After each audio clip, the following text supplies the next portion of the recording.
Hello, this is Annie Dieu-Le-Veut. Welcome to this video. It's part of a series that will teach you how to work with the stars for bodily and mental healing and also for spiritual growth. Today I'm going to teach you all about how I work with the moon. And so I think there's no better way to start us off than this Song of the Moon by Dion Fortune. It encapsulates beautifully the characteristics of this glorious silvery orb. I am that soundless, boundless, bitter sea. All tides are mine and answer to me. Tides of the airs, tides of the inner earth, the secret silent tides of death and birth. Tides of men's souls and dreams and destiny. Isis veiled and Bina Gi. Dion Fortune, who wrote that verse for one of her books, The Sea Priestess, was an early 20th century magician. She used to live near where I do today, in a cottage on the slopes of Glastonbury Tor, from where she was the first teacher in Britain to openly hold training schools in the ancient mysteries. I believe she inspires a lot of my own magical work from wherever she is now, beyond the veil. I should quickly mention, though, that when we refer to magic, neither she nor I are talking about sleight-of-hand or end-of-the-pier conjuring tricks. This kind of magic is not about pulling rabbits out of hats. It's about real magic, the sort that came from the mages of ancient Alexandria, who, around 4,000 years ago, practiced a form of natural magic, otherwise known as alchemy. The word magic actually comes from these mages, as they were known, because mag, and that's spelled M-A-G-H, is a Proto-Indo-European root word meaning to have power. So where did the power of these mages come from? Well, by studying closely the processes of Mother Nature, they worked out ways of speeding up, or if they wanted to, slowing down her operations. That is how they gained power over their lives, and it is also how we can gain self-empowerment today by following exactly how they worked. And there's plenty of evidence of it around, luckily, that's been emerging perhaps ever since Dion Fortune started doing her work here. But key to the work of the mages were the 7 stars. They knew that without the cooperation of the spirits of the 7 stars or planets, otherwise known as gods and goddesses, their alchemical technology would go nowhere. They needed the support of these forces, and they knew they also needed their spiritual guidance in how to conduct their processes, which they received through meditation and or other shamanic sort of practices that we call journeying into trance. It's just a way of getting into the other dimensions to get other information. In the last video, When You Wish Upon a Star, I unravelled the philosophical basis of the wisdom of those mages in this respect. I also described some of the stories, or myths as we now call these tales, that they drew in the stars. There are hundreds of them from just about every culture around the world at that time, most of which had at their core the astrological and alchemical journey of the hero.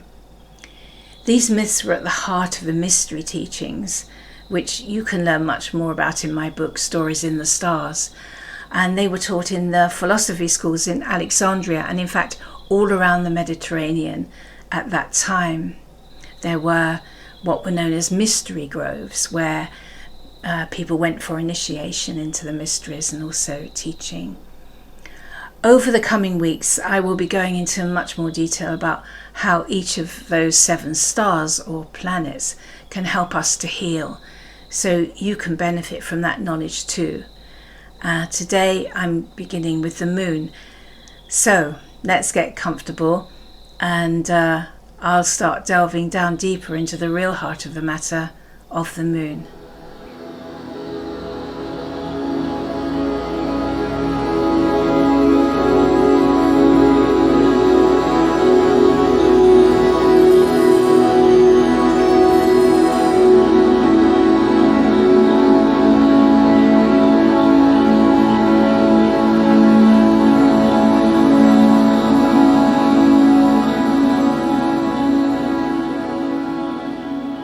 first thing to understand is that the month belongs to the moon. That's what the word month means. The fact that our months today are mostly of 30 to 31 days in length is due to lots of unnecessary fiddle-faddling with our calendars over time by those who had no knowledge of the esoteric power of the moon.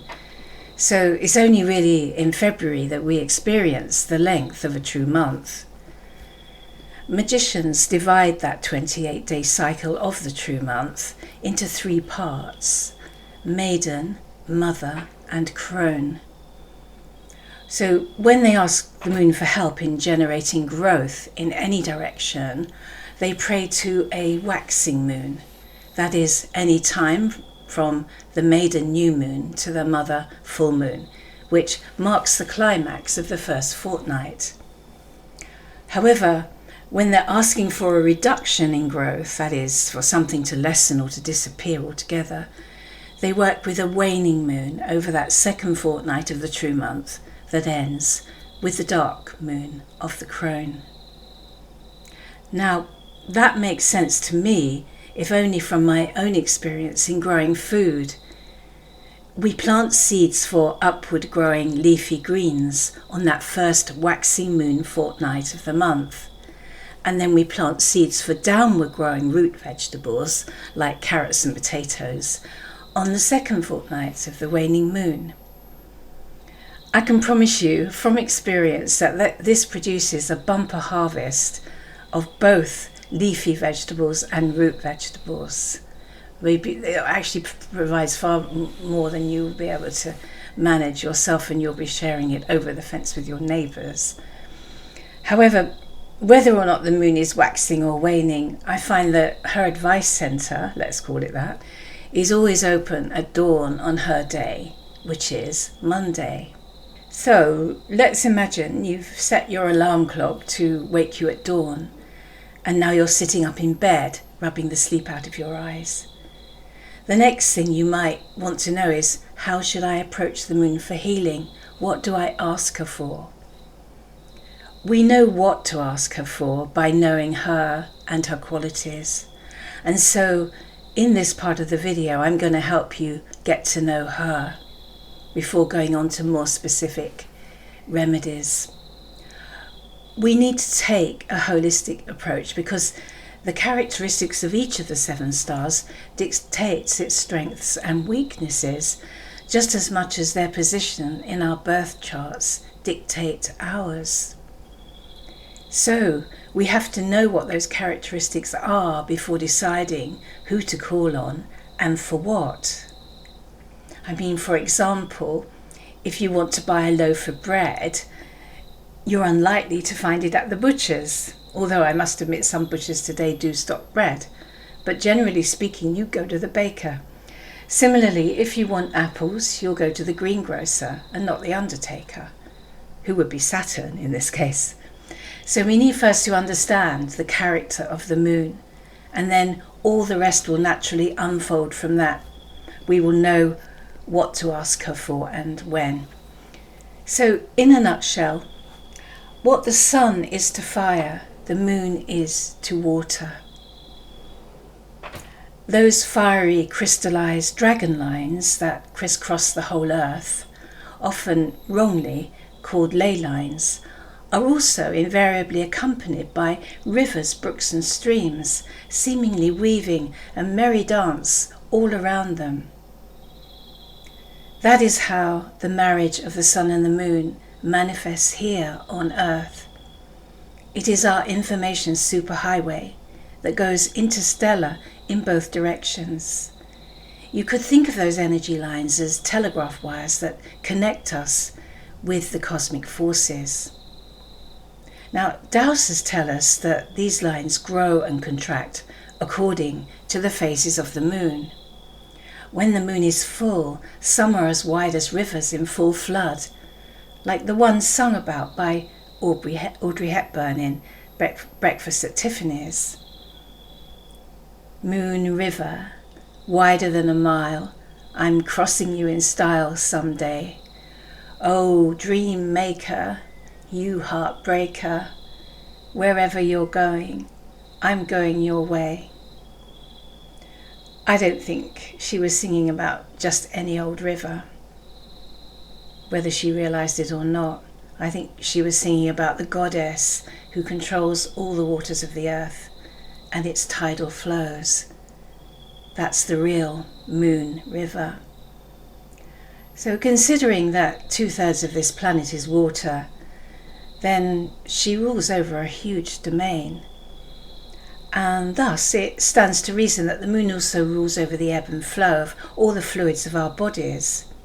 That's the blood serum, and not to mention all the other fluids that service the lymph and the intracellular communication, nutrition and waste disposal. Liquids amount to more than half our body weight. So it might be a good idea to begin any kind of healing with asking, is my health issue to do with liquid flow or its quality? That would be my first question to ask her. And then if the answer is in the affirmative, I would ask her to correct it. You don't have to know what it is and be told how to correct it. You can just simply ask her to correct it if she thinks it's the right thing to do at that time. But there is so much more to how the moon can help us with our health than just that, and it's to do with the intrinsic qualities of water, which I'll come on to next. You probably already know that the moon is also the custodian of memories, and I believe this is why so many of us get inspiration when we're in water, say in the bath. I have lots of friends that get their best ideas when they're in the bath. You may remember the late Dr. Masaru Emoto, who discovered and taught us so much about this quality of communication that water possesses. I often get the answer to a question just by washing my hands under the tap. And you will probably have your own ways of receiving messages from water. But to my way of seeing, water is like the Library of Alexandria. Why do I say that? Because everything everyone on earth ever knew is stored in it, holographically. Now, by holographically, I mean that just one dewdrop contains the whole of the information, as much as the ocean, if you're able to access it. But we don't actually need to access the whole of the information at once. That would be beyond overwhelming. No, if we're in touch with the moon goddess and she uses her wisdom to unlock just what we need at any one time and what we're capable of understanding from those memory banks. And this brings me on to the word remember. It's a word we throw around quite a lot without really thinking about how it's structured. Remember. As in putting back together that which has become dismembered. Now, if you put back together a body member, say an arm, that had been broken or dismembered, you would say that you are remembering it. So in that sense, remembering is actually another word for healing, for knitting together that had become fragmented. Now, I'm not saying that if you ask the moon to fix your broken leg, you will be able to instantly stand up and throw away your crutches. It doesn't work like that. The moon's healing follows the rhythms and flows of the tides, and so it's unlikely for there to be an instant effect. And on top of that, we are unavoidably subject to trials and challenges on this earth. It is, in fact, the overarching message of the hero's journey. We all have our dragons to face down, and there is no magic wand to make that go away. Sometimes I wish there was. But as I said before, alchemists knew ways of speeding up these processes, and we know those ways today. When the only way out is through, it's great if you can find a fast track that works with the rivers of natural intelligence in the body, which, by the way, is a process that sadly modern medicine seems to know nothing about. I mean, if you go to a doctor, because you have a fever, he'll give you an aspirin to damp it down. Instead of, well, if you were to go to a wise woman herbalist, she would give you a herb that would pour fuel on the fire and get that vital detox completed and over and done with in the fastest and most health-inducing way. And it's the same when we petition the moon to remember us. We are giving ourselves the best chance of getting better more quickly and in a way that will be in line with the direction of how the bodily processes flow naturally. Sometimes that healing of remembering is as simple as reminding the body of what it is supposed to do. Now, this is very good news for those who suffer from autoimmune dysfunctions, like, for instance, celiac disease, diabetes, Graves' disease, IBS, multiple sclerosis or arthritis. We know how painful it can be and so frustrating when the servant that is supposed to look after us starts attacking us for no good reason. So remembering in that sense can be the act of just giving the body a reminder. But that reminder can only come at the feeling level, not in words. That's because the subconscious mind doesn't do language, only feelings. So it needs to be reminded of what it felt like to be well, for it to kickstart back up a whole load of processes which it had previously made redundant. This whole thing is about information as an object, or as a process, let's say. Well, rather than not, it's about information as a process rather than just a recipe or prescription that's written down. It is the new information, inner formation, literally reforming that which had become deformed and leading to reformation and transformation. In essence, that's what alchemy is all about, breaking stuff down so you can reform it into something else. This remembering process with the moon reminds me a bit of defragging a computer. Now, defragging is so named because it remembers the fragmentation of data that has aged over time and fallen apart. Left to themselves, those fragments are like free-floating free radicals that can cause the computer to run slow. So, in that way, we sometimes need to defrag our bodies. Now, there are several ways to do it, and fasting for more than 3 days is an excellent one. And another way of doing it is intermittent fasting every day or most days.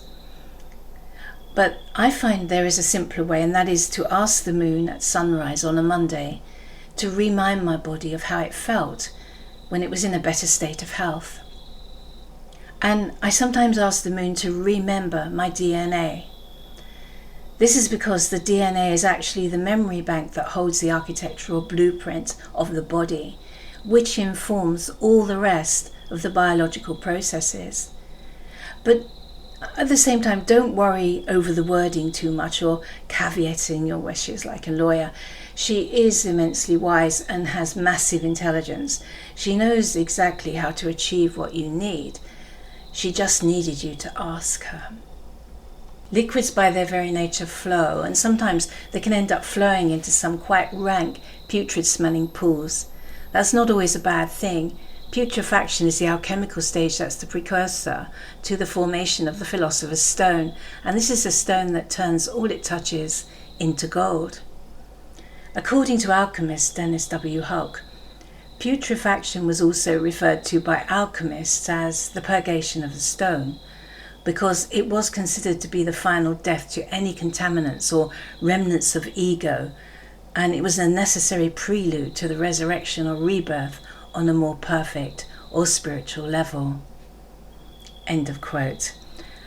However, I don't think there's any harm in asking the moon goddess to check on the progress of our ponging pools of putrefaction, because she will know if and when some further help or catalyst is needed, if they do need to get moving and they're stuck. Now, finally, here's a simple magical formula or spell that you can use under the moon. You will need to do it on a daybreak when the moon is still visible in the sky, just as the sun is coming up. So, first of all, make a tea with your choice of any of the herbs that the moon governs. There's plenty to pick from, including aloe, arrowhead, daisy, dogtooth violet, eucalyptus, hyssop, moonwort, moneywort, mouse ear, nutmeg, opium poppy, orris root, pearlwort, periwinkle, wild poppy, rattlegrass, dog rose, saxifrage, speedwell, sweet flag, turmeric, or water violet. Then take a mug of the tea outside and hold it so that the moon reflects on the surface of the liquid. Again, don't be too pedantic about it. If you're not sure whether you've achieved the right reflection or not, it doesn't matter. It's the intention that matters. Then have your conversation with the moon goddess on any subject that you feel that she could help you with. And then afterwards, slowly sprinkle the liquid onto your garden beds. I hope you found this video on moon magic helpful. It's by no means everything you need to know about working magically with the moon, and I wouldn't want to be prescriptive anyway. It's just to get you launched from the right place so you can start to ask the right questions and let her teach you the rest. You've been listening to me, Annie Dieu-Le-Veut. All my books are on Amazon, and if you'd like to support my work, I'm on Patreon as Shaman of Avalon.